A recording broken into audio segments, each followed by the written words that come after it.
রাজনীতির এই গরমের মধ্যে ওয়েদার আমাদের তা কিন্তু একদম ব্যতিক্রম, সম্পূর্ণ উল্টো দিকে চলছে। একদমই তাই, কারণ দুপুরের পর ঝেঁপে বৃষ্টি নামলো শহরে, আর তারপর শহর কলকাতায় মানে দক্ষিণবঙ্গে কোথায় কি হলো দেখুন।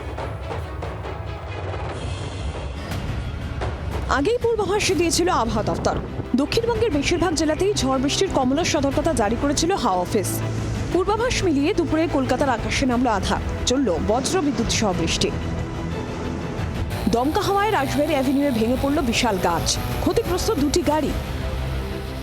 এই গাড়িতেই সিএমআরআই থেকে একটি পেশেন্টকে নিয়ে যাচ্ছিল তার পরিবারের সদস্যরা, এবং অল্পের জন্য তারা রক্ষা পেয়েছেন।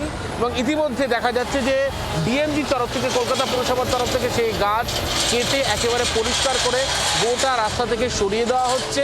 গাড়ি পুরোপুরি ভেঙে গেছে একদম, মানে বাদিকে যে আয়না বাইনা পুরো টোটালি ভেঙে গেছে, পুরো ডাউন হয়ে গেছে গাড়ি। যে আমাদের ওপরে সার্ভিস ছিল পুরো ভেঙে গেছে পুরোপুরি। পুরো অল্পের জন্য আমরা দুজন মিলে বেঁচে গেছি, এই যাত্রায় বেঁচে গেছি একদম, না হলে পুরো এখানে স্পট হয়ে যাবো আমরা। কয়েকদিন আগে এই ঘণ্টাখানেকের তুমুল বৃষ্টিতে ভেসে গিয়েছিল এসএসকেএমের একাধিক ওয়ার্ড। বিপাকে পড়েন রোগী থেকে রোগীর আত্মীয়রা।